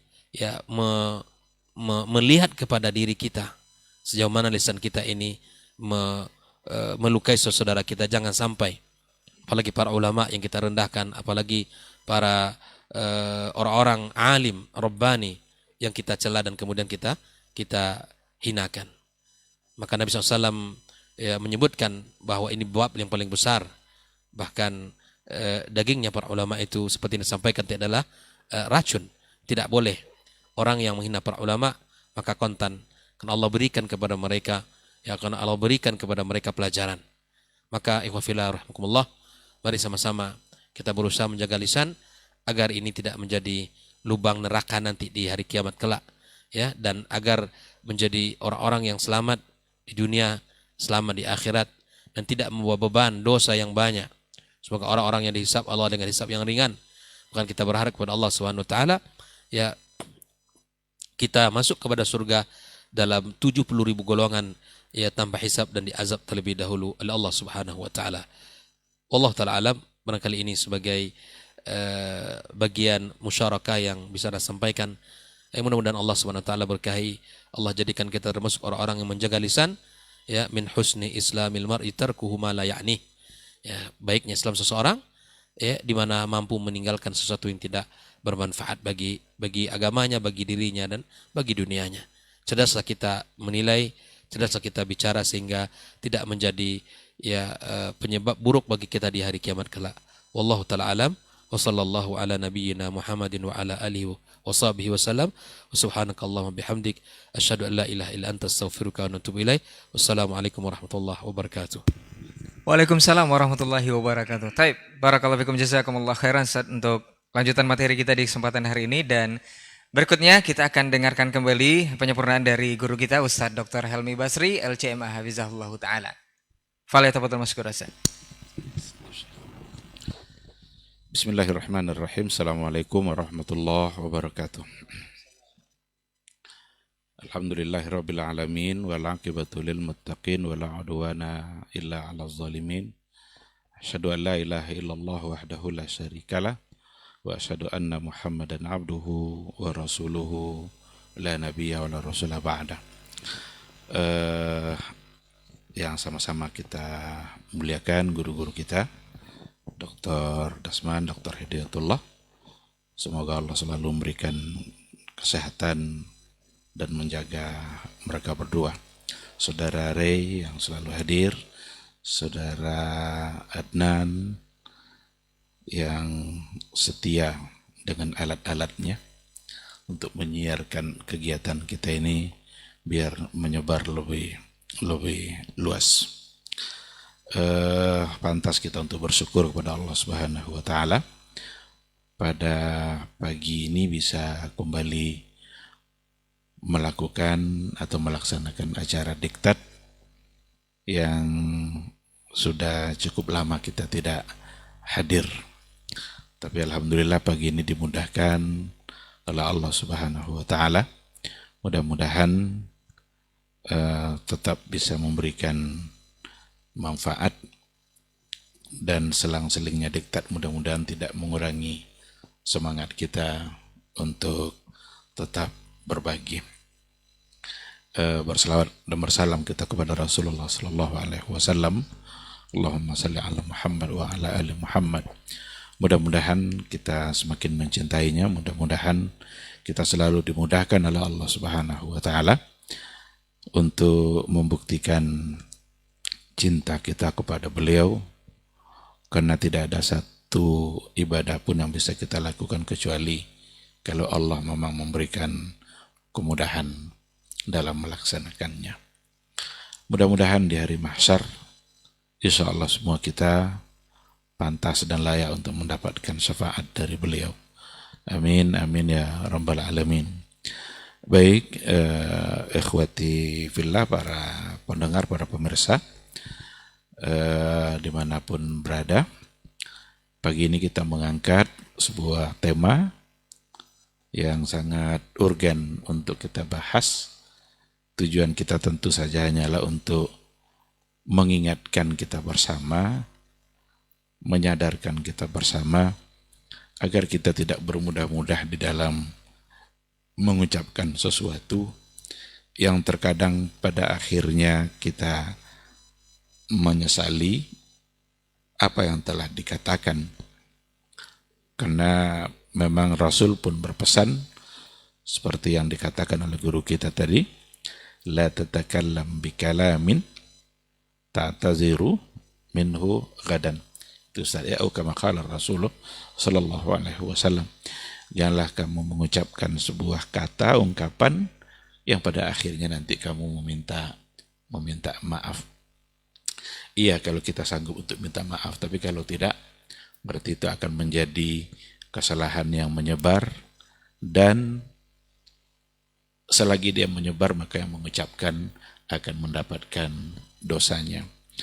Oleh karena itu kita mengangkat sebuah tema, berbicaralah dan jangan sampai menyesal gitu ya di kemudian hari. Kita semua tahu bahwa ini sesuatu yang sangat penting untuk dibahas. Karena memang salamatul insan fi hifzil lisan. Keselamatan seorang manusia itu ada pada menjaga lisannya. Kalau seandainya dia mampu untuk menjaga lisannya, maka insya Allah dia akan terpelihara. Tapi kalau seandainya dia tidak mampu untuk menjaga lisannya, itu biasanya terbukti nanti dalam perbuatan-perbuatan yang dia lakukan dalam kehidupan kesehariannya. Maka dalam Al-Quranul Karim, Allah Subhanahu wa ta'ala mengatakan, ya ayyuhalladzina amanu taqullaha wa qulu qawlan sadida yuslih lakum a'malakum wa yaghfir lakum dzunubakum. Hai orang-orang beriman, bertakwalah kepada Allah, wa qulu qawlan sadida. Di situ tidak dikatakan qawlan ma'rufa, wa qulu qawlan sadida. Berkatalah dengan kata yang sadid. Apa yang sadid itu? Benar, tepat sasaran, tidak mengada-ngada, bukan ungkapan bohong. Itu semua masuk dalam kata sadida. Wa qulu qawlan sadida. Berkatalah dengan perkataan yang benar. Yuslih lakum a'malakum. Kalau itu sudah kalian lakukan, yuslih lakum a'malakum, maka Allah akan memperbaiki amalan kalian. Oleh karena itu, perkataan itu berpengaruh pada amalan. Perkataan seseorang berpengaruh pada amalan. Orang-orang yang biasa berkata baik, itu amalannya insya Allah akan baik. Tapi kalau seandainya perkataan seseorang itu selalu saja buruk, nampak pula nanti pada perilaku keseharian dia. Maka qulu qawlan sadida yuslih lakum a'malakum. Kalau kalian sudah berkata baik, berkata benar, tepat sasaran, tidak menuduh, yuslih lakum a'malakum. Niscaya Allah akan mengislah. Islah itu apa itu? Memperbaiki amalan-amalan kalian. Dan tidak cukup sampai di situ. Kalau amalan sudah baik, wa yaghfir lakum dzunubakum. Maka perkataan yang baik itu juga akan berbuah keampunan dari Allah Subhanahu wa ta'ala. Karena perkataan yang baik itu ya perkataan yang menasehatkan orang lain, perkataan yang berbuat zikir, dan perkataan yang selalu didapatkan manfaatnya oleh orang lain. Apa saja kalau seandainya diucapkan lalu baik bagi orang lain, maka itu insya Allah akan membuat dia bisa mendapatkan keampunan dari Allah Subhanahu wa ta'ala. Nah, oleh karena itu, berbicara seputar berkata baik, ini tema bisa dikatakan sebagian dari Islam itu sendiri. Karena Islam itu aqwalan wa af'alan. Ada perkataan, ada pula perbuatan. Nah, sehingga kita sebagai orang-orang beriman perlu untuk menghayati apa yang dikatakan oleh Allah Subhanahu wa ta'ala tadi. Dan di situ dapat kita simpulkan bahwa perkataan itu memang akan berpengaruh pada perbuatan-perbuatan. Orang-orang yang takut untuk mengucapkan perkataan-perkataan yang salah, insya Allah dia juga akan takut untuk melakukan perbuatan-perbuatan yang salah. Kalau mengucapkan saja dia tidak sudah takut kepada Allah, apalagi untuk melakukannya. Oleh karena itu, Ibnu Hibban dalam Raudatul Uqala wa Nuzhatul Fudala itu dia memberikan gambaran tentang selayaknya orang-orang berakal itu seperti apa. Orang-orang yang berakal itu selayaknya dia lebih banyak diam daripada banyak berbicara. Karena berapa banyak orang yang terlanjur berbicara lalu dia menyesal. Terlanjur berbicara lalu dia menyesal. Dan itu ciri-ciri orang-orang yang kurang akal. Beliau juga mengatakan bahwa orang-orang berakal itu lisannya di bawah kendali hati. Jadi kalau seandainya dia berbicara, dia bertanya dulu kepada hatinya, ini kira-kira apakah bermanfaat atau tidak? Yang akan diucapkannya ini apakah akan mendatangkan manfaat bagi dirinya, manfaat bagi orang lain, atau justru sebaliknya? Apa yang diucapkannya itu justru mendatangkan mudarat dan kerusakan bagi dirinya dan bagi masyarakat. Nah, kalau seandainya ternyata itu adalah ungkapan yang akan bukan mendatangkan manfaat, maka dia akan menghentikannya. Jadi lisannya itu di bawah kendali hati. Lalu kata beliau, dan orang-orang yang bodoh itu adalah hatinya dikendalikan oleh lisan. Jadi kebalikan dari yang tadi itu. Hatinya yang dikendalikan oleh lisan. Artinya lisannya itu suka ngomong apa aja tanpa banyak pikir. Tanpa bertanya-tanya dulu, ini kira-kira baik kepada apa yang terasa oleh dia, lalu kemudian dia ucapkan. Lalu beliau mengatakan di akhirnya, dan itu ciri-ciri orang yang kurang paham agama. Ciri-ciri dari orang-orang yang kurang paham dengan agamanya sendiri. Ini saya kira adalah nasihat yang luar biasa yang datang dari ulama-ulama besar kita, seperti yang tadi dari Ibnu Hibban, yang harus menjadi renungan kita bersama pada saat kita hidup saat ini. Karena betapa banyak orang yang begitu mudah untuk melontarkan kata-kata yang mana dia sendiri entah paham dengan yang dia ucapkan, entah tidak, entah mengerti dengan substansi apa yang dia ucapkan itu. Jangan-jangan dia hanya dengar-dengar pula dari yang lain, lalu kemudian dia ulang kembali apa yang dia dengar. Cukuplah seseorang itu berbohong kalau seandainya menyampaikan semua yang dia dengar. Kalau ada orang menyampaikan apa aja yang dia dengar, lalu dia sampaikan pula semuanya, itu cukup bagi dia untuk dihukumkan sebagai seorang yang berbohong. Faktanya banyak sekali. Saya kira tadi contoh-contoh sudah disampaikan apa yang terjadi, yang dialami oleh dunia hari ini, fitnah-fitnah yang terjadi di masyarakat dunia pada hari ini, seperti yang ada di Palestina dan lain-lain sebagainya. Lalu dengan memberikan tuduhan-tuduhan, kata-kata yang belum pasti benar dengan apa yang dia tuduhkan. Seperti ungkapan umpamanya kelompok-kelompok tertentu tidak mau membantu Palestina karena mereka adalah buatan dari Yahudi dan lain sebagainya. Kita boleh nanya lah sekarang nih secara fakta. Siapa yang bisa memberikan bantuan lebih besar dari Arab Saudi untuk Palestina? Bantuan dari versannya, dari satu orang. Adapun kebijakan negara, saya kira semua kita tahu lah ini persoalan politik yang masing-masing mereka memang sangat berhati-hati dalam persoalan ini. Dan yang berhati-hati itu bukan hanya Saudi saja, berapa banyak negara-negara lain yang juga berhati-hati dalam hal ini. Kita tidak pula membenarkan semua yang datang dari mereka, tapi ketika ada tarik ulur dalam soal kebijakan politik, itu mungkin sesuatu yang kita mungkin tidak mengerti dalam persoalan ini, karena memang dunia sekarang ini ya dikuasai oleh perpolitikan yang tidak sehat, yang memang harus berhati-hati dalam mengambil satu keputusan. Lalu kenapa ada negara lain yang cukup berani? Itu juga karena urusan politik itu. Itu bukan berarti tiba-tiba berani gitu saja. Bukan berarti lebih hebat gitu. Karena ada yang dipikirkan ketika negara ini tidak mengirimkan pasukannya, tentu ada pertimbangan politiknya, dan negara sana mengirimkan tentu juga ada pertimbangannya. Jadi ada hal-hal yang memang mungkin kita tidak paham, dan yang harus kita lakukan itu menjaga lidah kita.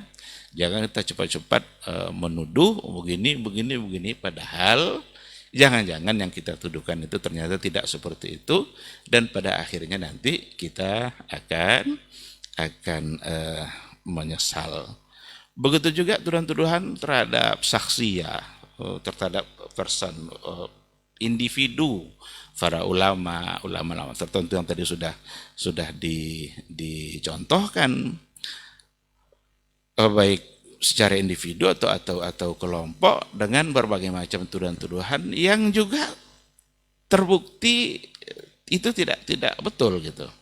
Berapa banyak orang yang lata dalam persoalan ini, menuduh kelompok-kelompok tertentu itu sebagai orang yang kelompok yang haus darah, suka mengkafirkan, tidak menghargai mazhab, membenci ulama mazhab, dan lain sebagainya. Itu banyak orang yang lata dalam tuduhan seperti itu. Padahal itu semua adalah tuduhan-tuduhan orang-orang Syiah.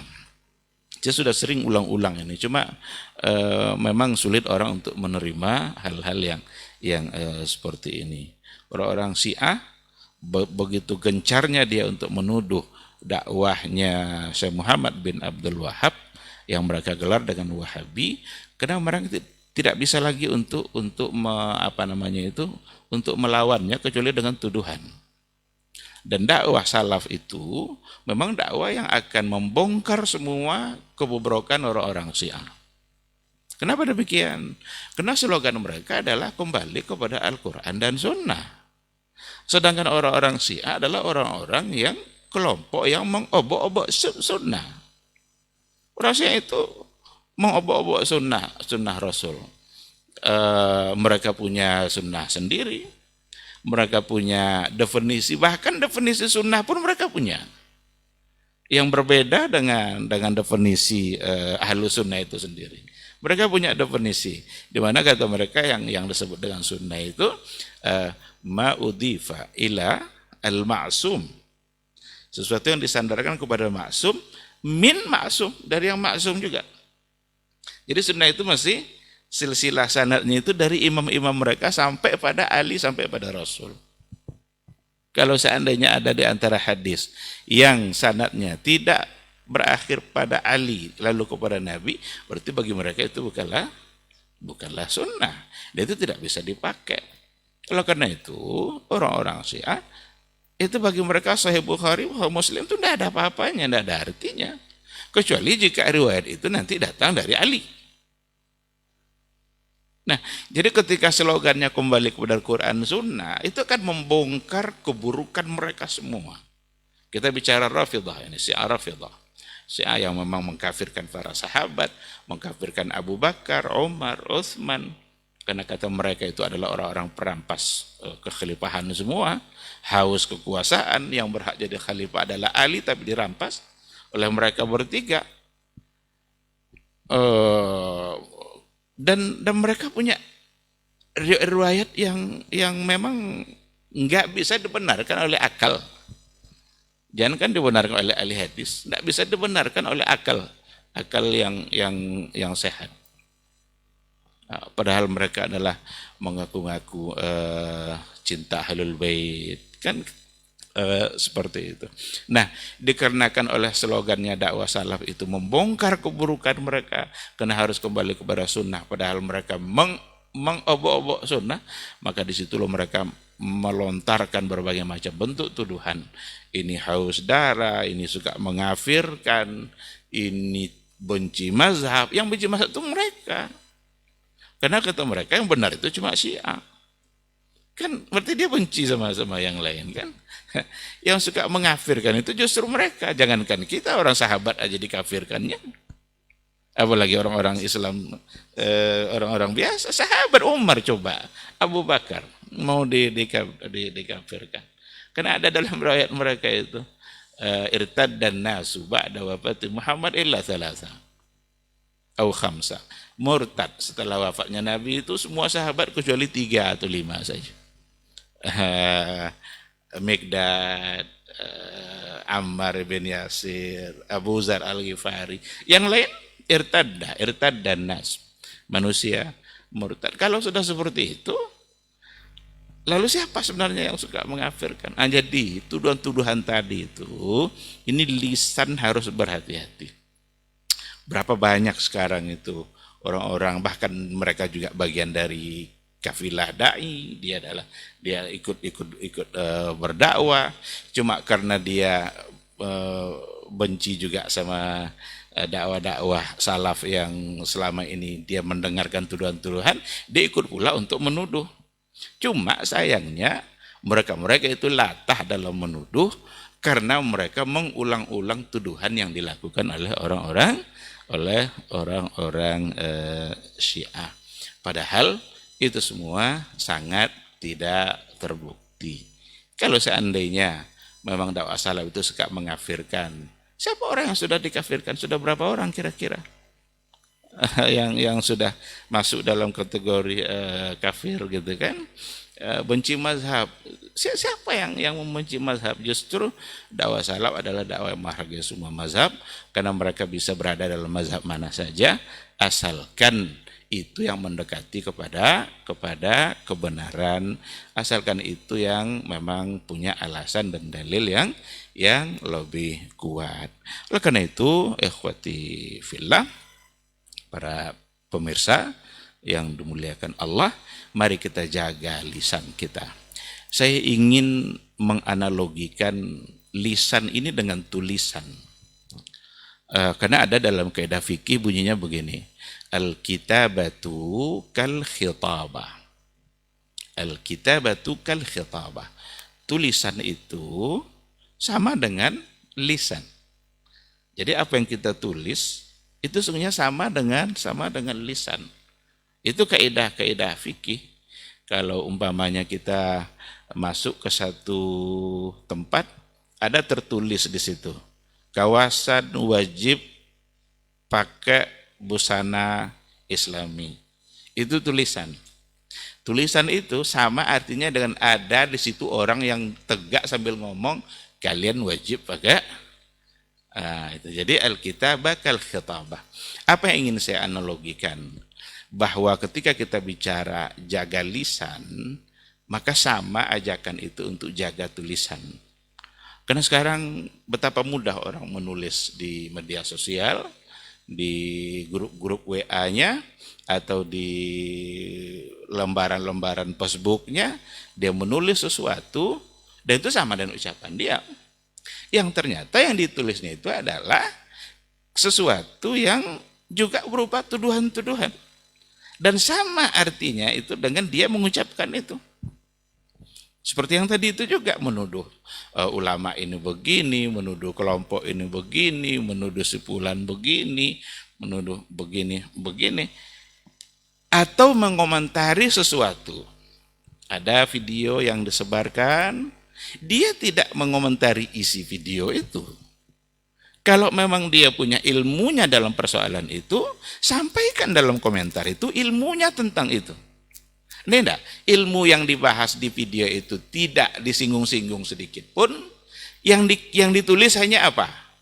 Ini Ustadz ini goblok, Ustadz ini apa lagi itu, macam-macam. Itu tidak menyelesaikan masalah. Kalau memang tidak setuju dan isinya, menurut saya apa yang disampaikan ini tidak betul, yang benar ini referensi saya.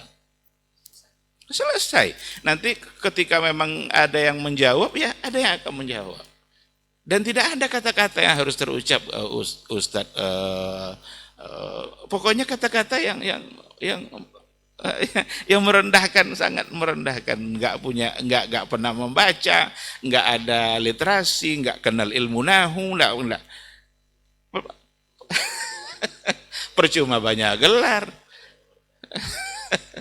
Padahal yang di video tuh guru nahu sekian tahun. Nah, jadi kita mengajak ini jaga baik-baik. Ini semua berarti sama dengan lisan. Ketika kita jaga lisan, jaga juga lah tulisan. Nanti akan ada pertanggungjawaban di hadapan Allah Subhanahu wa taala. Baik, saya terakhir ingin berbagi sedikit dengan mengingat waktu juga. Agar ungkapan dan tulisan kita itu tidak menyimpang, maka yang pertama sekali berbicaralah dan usahakan memang selalu berdasarkan kepada ilmu. Jangan pernah kita mengucapkan sesuatu yang kita sendiri tidak punya ilmu. La wala takfu ma laysa laka bihi ilmun. Jangan kalian punya sikap tentang sesuatu, mengucapkan sesuatu di mana kalian sendiri tidak punya ilmu tentang itu. Kalau kita tidak mengerti, udah diam saja. Tapi kalau seandainya kita paham dan bisa rasanya memberikan manfaat pada orang lain, sampaikan atau tulis. Sehingga ada orang yang mendapat kemanfaatnya. Ketika orang mendapat kemanfaatnya, mudah-mudahan kita dapat pahalanya. Tapi kalau seandainya kita ucapkan sesuatu, kita katakan sesuatu, di mana kita tidak punya ilmu di situ, orang tidak mendapatkan manfaatnya, sementara kita sendiri barangkali bisa mendapatkan dosa. Jadi berbicaralah, tapi selalulah berdasarkan kepada ilmu dan jangan mengada-ngada. Kalau mengada-ngada itu berarti pasti akan tertolak. Ilmunya tidak punya landasan, tidak ada pegangannya, nggak ada tempat berpegang, jadi datang angin hilang begitu saja.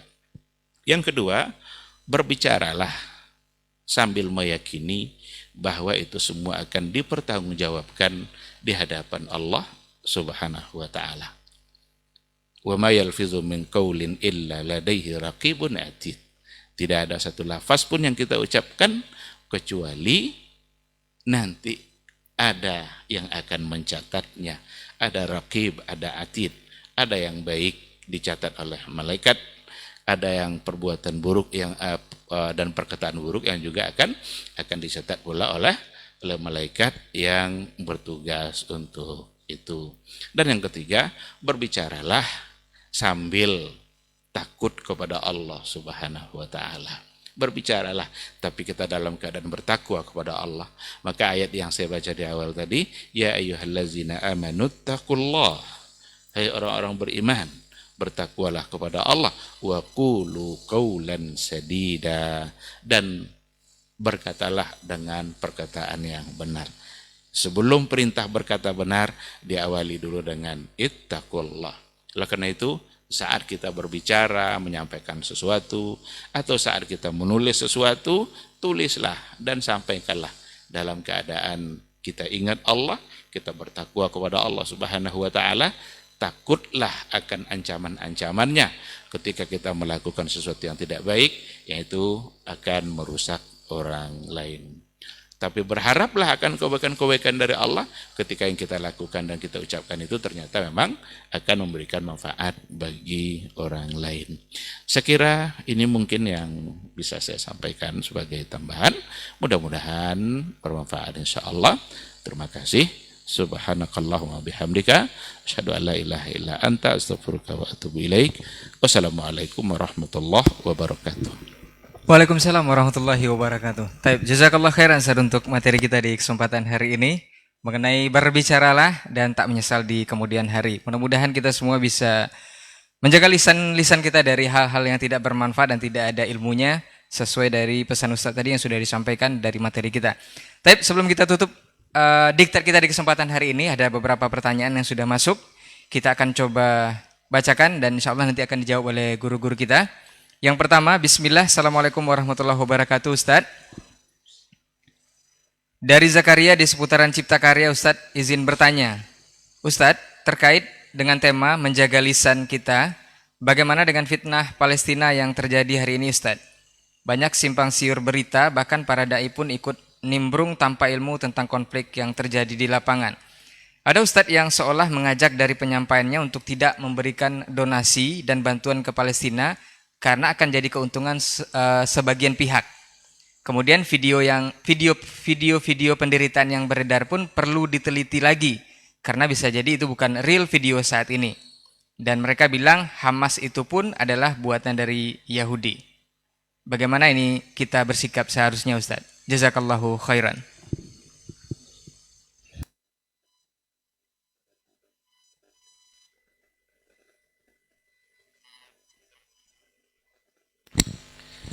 Bismillah wassalatu wassalamu ala rasulillah wa ala alihi wa sahbihi wa man walah wa ba'du.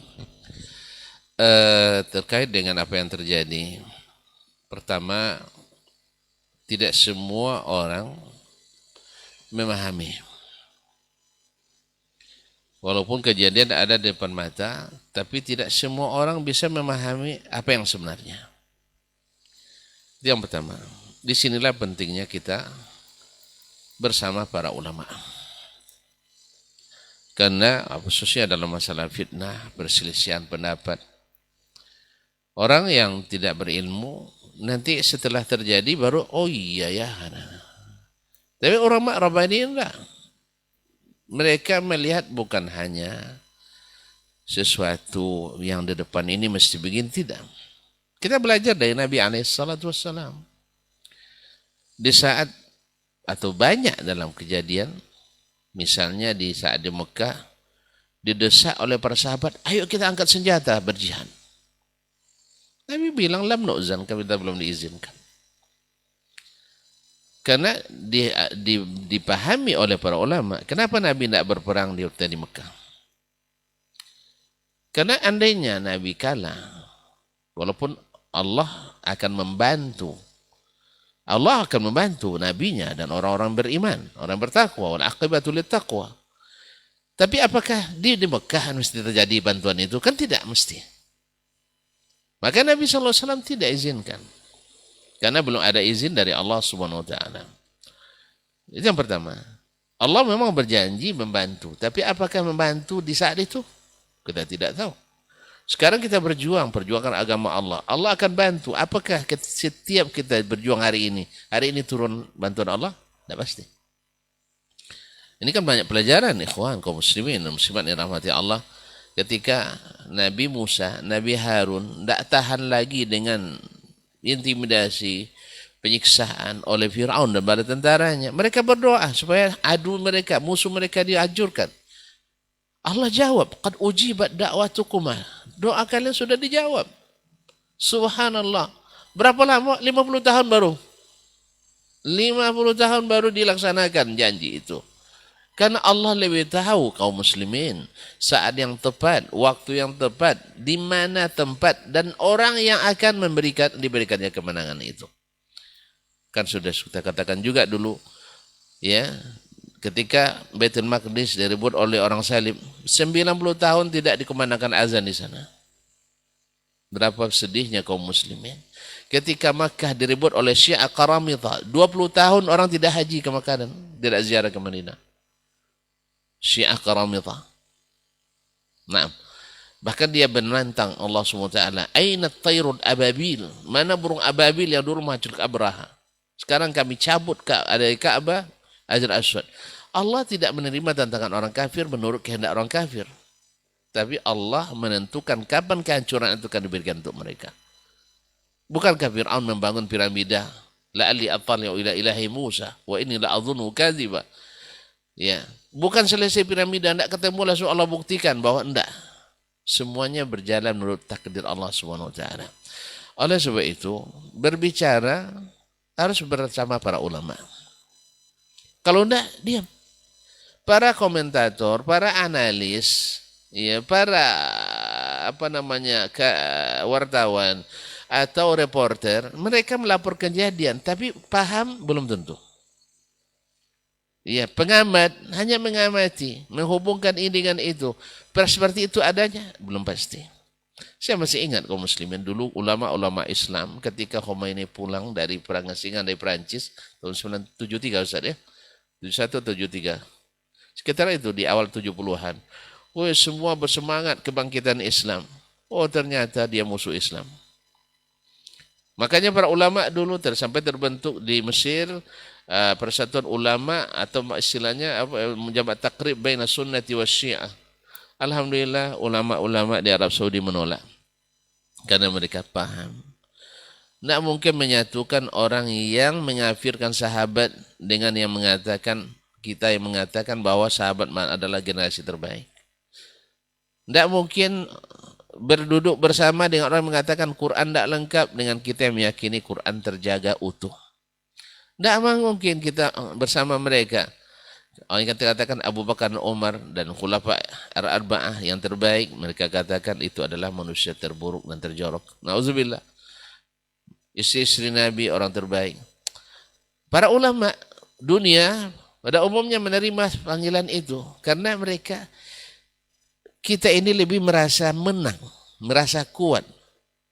Bukan pada hakikat kemenangan dan hakikat kekuatan. Itu masalahnya. Sekarang kita merasa kuat. Seperti Umar dulu di Mekah merasa kuat. Ayo kita berjuang. Nabi enggak. Kita baru merasa kuat. Sama sekarang kita hari ini. Di masjid ramai yang ikut mengajian. Kita beli akbar banyak yang mengajian. Insya Allah kita menang. Ikut jadi calon anggota dewan. Enggak masuk. Baru kita merasa hebat kaum muslimin. Kita sudah merasa banyak kaum muslimin yang akan membantu. Ketika turun ke lapangan. Sanggup tidak kita katakan bahwa kita tidak akan berkhianat di perjalanan?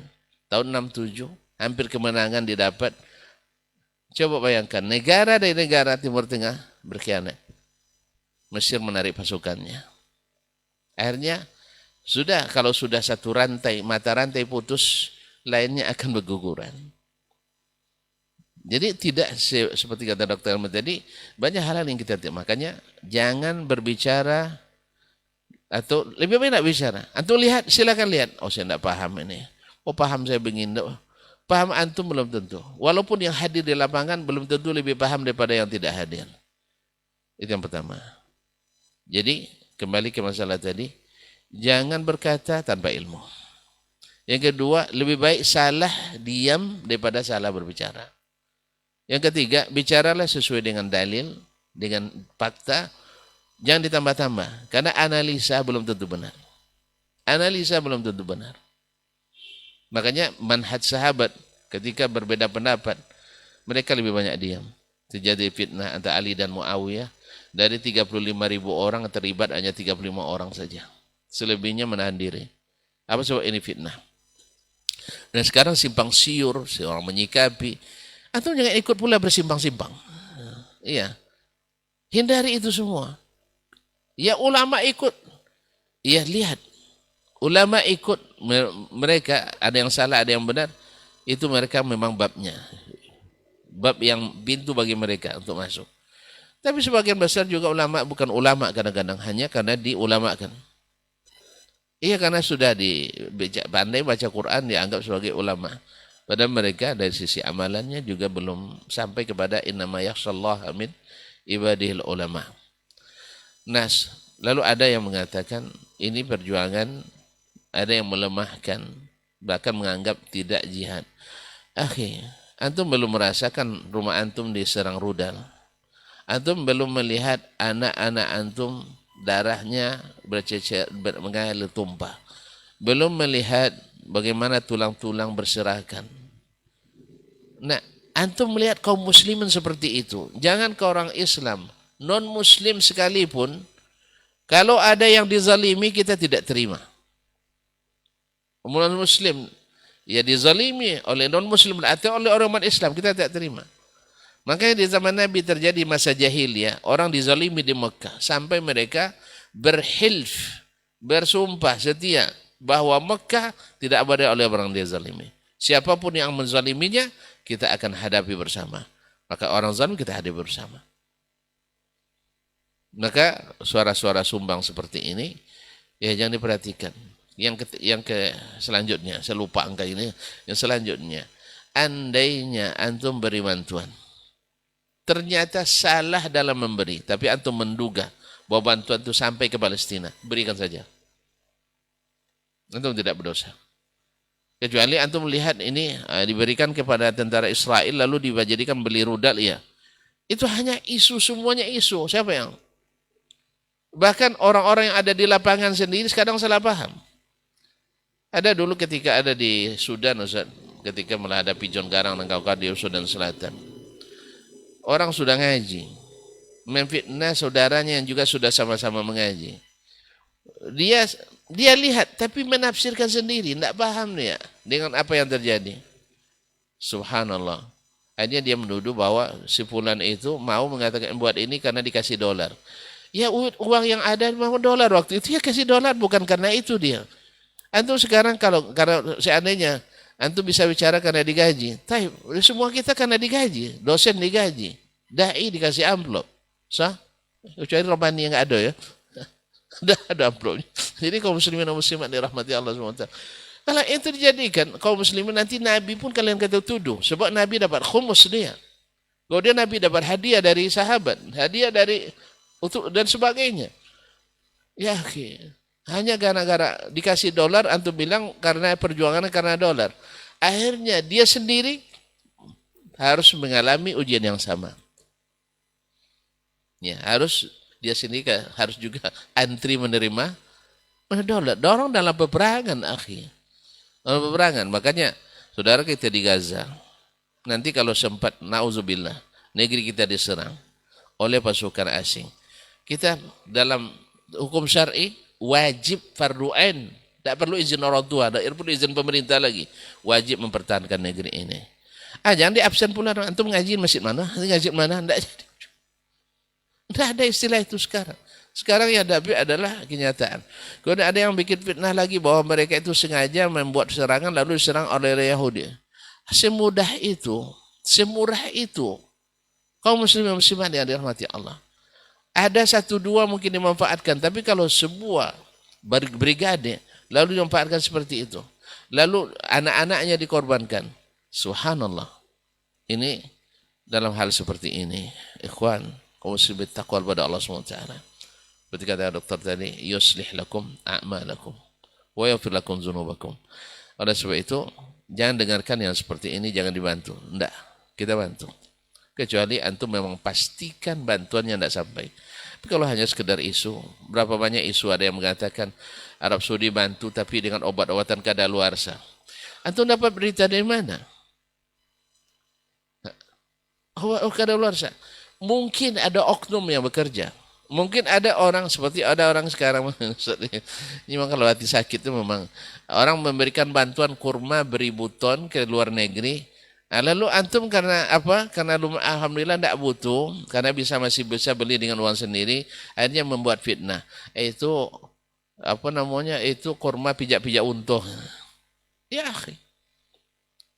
berhentilah membuat ucapan yang orang sudah berterima kasih. Masya Allah, kadang hanya sampai menangis, meneleh air mata menerima bantuan itu.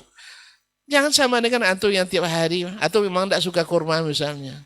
Iya, setidaknya jangan merendahkan orang. Iya, al-muslim akhul muslim la yuzlimuhu wala yuslimuhu wala yahqiruhu wala yakhdhulu.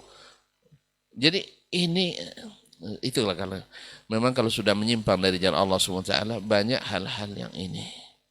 Ada kepada saudara-saudara kita yang memang melihat ada penyimpangan dan ini, mungkin memberikan nasihat itu ada masanya.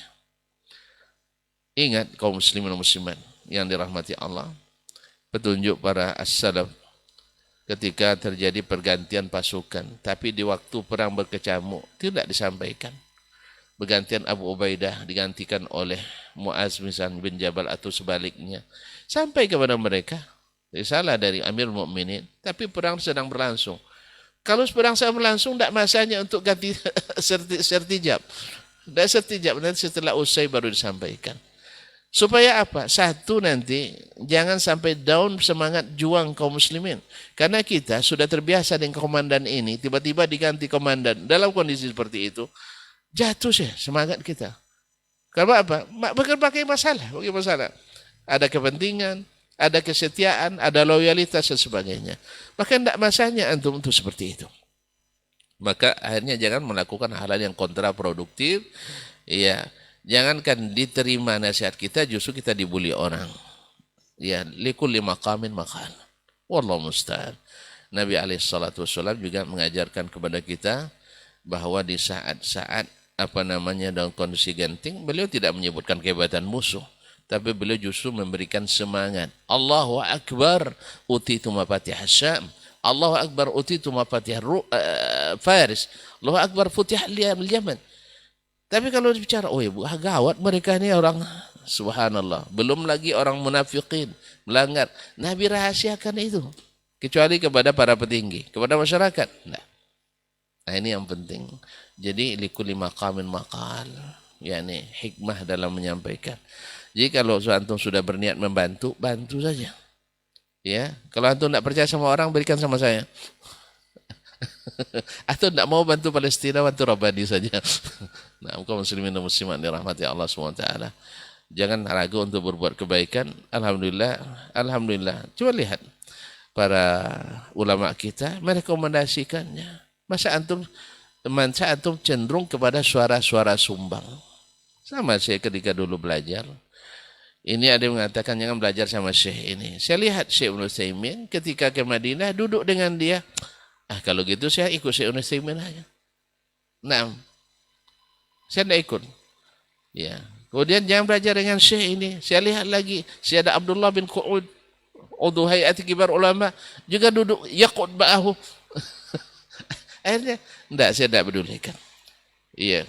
Allah sudah berikan kita cara ulama yang menjadi penerang jalan kita. Yang aneh-aneh itu, ya bukan kita bantah langsung, tidak. Mungkin ada unsur benarnya, tapi dalam saat seperti ini, bukan masanya. Wallahu waliyut taufik. Terima kasih. Taib, jazakallah khairan Ustaz untuk jawabannya. Ustaz ada tambahan? Nah, taib. Mudah-mudahan yang bertanya bisa memahami dan tetap menjaga lisan kita sesuai dengan yang sudah dibahas untuk hari ini. Mudah-mudahan bermanfaat. Dan mudah-mudahan juga kita berdoa kepada Allah Subhanahu wa taala untuk saudara-saudara kita di Palestina bisa diberikan kemenangan segera dan tetap sabar dan tabah dalam menjalani hal ini. Dan kita juga berdoa semoga guru-guru kita dijaga oleh Allah Subhanahu wa taala dalam menyampaikan ilmunya bisa bermanfaat untuk semuanya. Jazakumullah khairan Ustaz untuk ilmunya dan kesempatan hari ini. Mudah-mudahan di pekan depan kita akan kembali lagi dengan tema yang berbeda.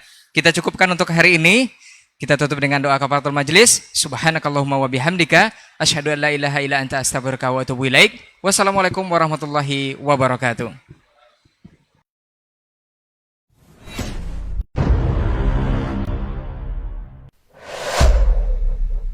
Dunia dan seisinya ini bagi Allah tak sama nilainya dengan sebelah sayap lalat.